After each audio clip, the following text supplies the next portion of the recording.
ओम साई राम। आज की ये कहानी एक ऐसे भक्त की है जिसने अपनी ज़िंदगी में अनेक कठिनाइयाँ झेली, लेकिन उसने बाबा पर अटूट विश्वास रखा। यह कहानी अनिरुद्ध शर्मा की है, जो मुंबई का रहने वाला था और एक साधारण नौकरी करता था। अनिरुद्ध एक मध्यम वर्गीय परिवार से था। उसकी शादी राधिका से हुई थी और उनकी एक छोटी सी बेटी थी, प्रियंका। जिंदगी ठीक चल रही थी, लेकिन अचानक एक दिन उसकी नौकरी चली गई। बिना नौकरी के घर चलाना मुश्किल हो गया। महीनों तक इंटरव्यू दिए, पर कोई सफलता नहीं मिली। धीरे धीरे उसकी बचत खत्म हो गई, कर्ज बढ़ने लगा और घर में खाने तक के लाले पड़ गए। राधिका भी बहुत परेशान थी। वह रोज़ अनिरुद्ध से कहती, कुछ तो करो, कुछ नौकरी पकड़ लो। लेकिन अनिरुद्ध चाहता था कि उसे उसकी योग्यता के अनुसार ही नौकरी मिले। एक दिन अनिरुद्ध शिरडी के साईं बाबा मंदिर गया। वहाँ उसने बाबा से प्रार्थना की, बाबा, मेरी इतनी कठिन परीक्षा क्यों ले रहे हो? मैं कब तक संघर्ष करूं?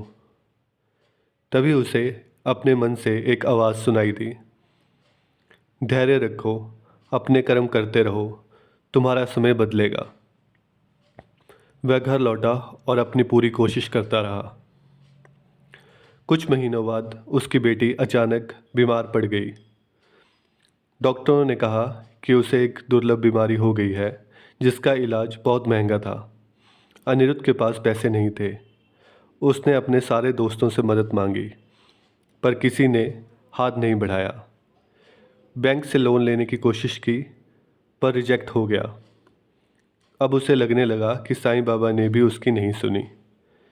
एक रात वह बहुत निराश होकर बाबा के मंदिर गया और रोते हुए बोला, बाबा, अगर आप सच में हैं तो मेरी बेटी को बचाइए। अगर ऐसा नहीं हुआ तो मैं मान लूँगा कि दुनिया में कोई भी भगवान नहीं है। उसने प्रण लिया कि जब तक इलाज के पैसे नहीं जुटा लेता, तब तक सिर्फ बाबा का नाम जपेगा और उनके चमत्कार का इंतजार करेगा। अगले ही दिन अनिरुद्ध को एक पुराने दोस्त का फ़ोन आया। वह दोस्त एक बड़ी कंपनी में काम करता था और उसने अनिरुद्ध को अपने ऑफिस में इंटरव्यू के लिए बुलाया। अनिरुद्ध पहुंचा और इंटरव्यू दिया। उसे उसी दिन नौकरी मिल गई और सैलरी भी उम्मीद से कहीं ज़्यादा थी। उसी शाम एक अनजान व्यक्ति ने प्रियंका के इलाज के लिए एक बड़ी राशि दान कर दी। अनिरुद्ध को यकीन नहीं हुआ कि यह कैसे हुआ। जब उसने दानकर्ता का नाम जाना तो उसकी आंखों में आंसू आ गए। यह वही व्यक्ति था जो बैंक का मैनेजर था, जिसने लोन रिजेक्ट किया था। मैनेजर ने कहा, साईं बाबा ने मुझे सपने में आकर कहा कि मैं तुम्हारी मदद करूं। प्रियंका का इलाज हो गया और वह पूरी तरह ठीक हो गई। इस घटना के बाद अनिरुद्ध को समझ आ गया कि बाबा देर कर सकते हैं, लेकिन वे अपने भक्तों को निराश नहीं करते। उसने अपने संघर्षों से यह सीखा कि धैर्य और विश्वास कभी मत छोड़ो।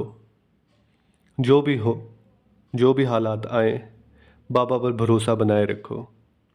सही समय पर, सही अवसर पर खुद ब खुद सब कुछ ठीक हो जाएगा।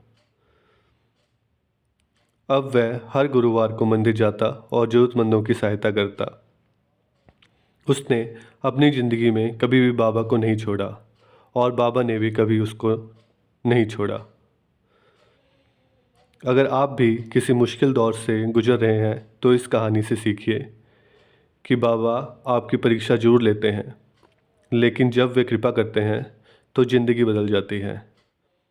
जो भी इस कहानी को सुन रहा है, आज से ही बाबा पर अटूट विश्वास रखो, उनकी सेवा करो और उनके चमत्कार का इंतज़ार करो। साईं आपका भला करेंगे। ओम साई राम।